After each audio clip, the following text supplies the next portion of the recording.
कविवर्य सुरेश भट यांनी मराठी भाषेत गझल हा काव्यप्रकार रुजवला आणि महाराष्ट्राला गझलेची बाराखडी दिली। अनेक गझलकारांनी सुरेश भटांनी लिहिले आणि त्यांना लिहितही केलेले। भटांच्या रचनांनी संपूर्ण देशाला जणू काही मोहिनीच घातली होती असं त्यांचं काव्य। त्यास सुरेश भटांचा आज स्मृती दिन। त्यांचा जन्म हा अमरावतीतल्या राजापेठ भागातल्या भटवाडी इथला। इथे 50 वर्षांपर्यंत वास्तव्य करणारे सुरेश भट नेमके कसे होते हे जाणून घेण्याचा प्रयत्न एनडीटीव्ही मराठीने केलाय। डॉक्टर नरेशचंद्र काठोळे, कवी विष्णू सोळंके, रवी दांडगे, संदीप गोडबोले यांना सुरेश भट यांचा सहवास लाभला। या संदर्भात त्यांच्याशी संवाद साधलाय आमचे प्रतिनिधी शुभम बायस्कर यांनी। किंवा भटांना ज्यांना जवळून पाहण्याची संधी मिळाली असे सर्व मान्यवर आपल्यासोबत आहेत।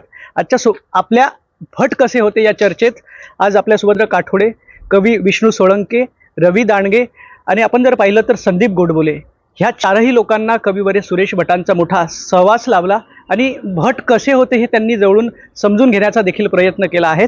पहिल्यांदा मी डॉक्टर नरेशचंद्र सर, कसे होते भट, कसे बघता तुम्ही त्यांना? नमस्कार, मी प्राध्यापक डॉक्टर नरेशचंद्र काठोळे, संचालक मिशन IAS। सुरेश भटांचा माझा अतिशय जवळून संबंध आला, कारण की सुरेश भटांना एक असिस्टंट नेहमी लागायचा आणि मी त्यांचा असिस्टंट म्हणून त्यांच्या बरोबर खूप राहिलो।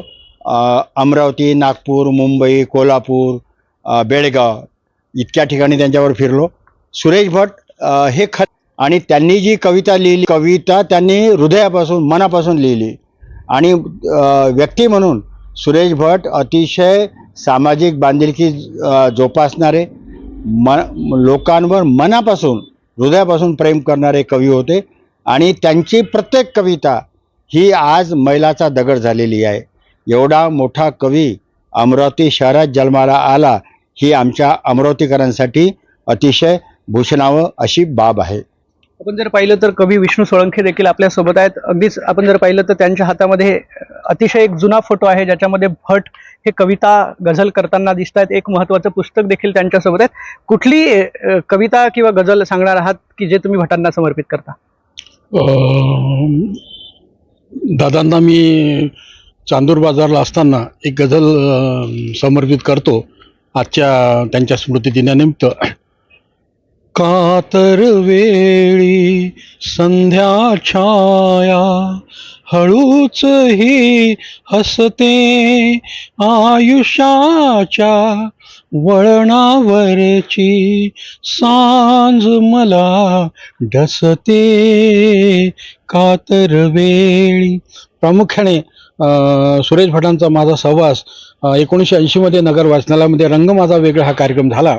त्या कार्यक्रमापासूनच त्या कार्यक्रमाला डॉक्टर श्रीकृष्ण राऊत आणि सगळी महाराष्ट्रातली नारायण कुलकर्णी, कवठेकर अशी दिग्गज मंडळी उपस्थित होती आणि मला उपस्थित राहण्याचा योग आला आणि तेव्हापासून सुरेश भटांच्या रामकृष्ण मठाजवळील धंतोली येथील घरी माझं जाणं येणं सुरू झालं। अमरावतीकरांनी, सर्व राजकीय पक्षाच्या लोकांनी कुठलेही मतभेद न बाळगता या चांगल्या कामाकरता सहकार्य करावे हीच विनंती आणि दादांना श्रद्धा। आपण जर पाहिलं तर खरं तर कुठल्याही शहराचा किंवा कुठल्याही राज्याचा विकास हा रस्ते किंवा इमारतींवर अवलंबून नसतो, तर इथला कवी लेखक किती समृद्ध आहे, किती श्रीमंत आहे यावरून त्यातल्या विकासाची उंची ठरत असते।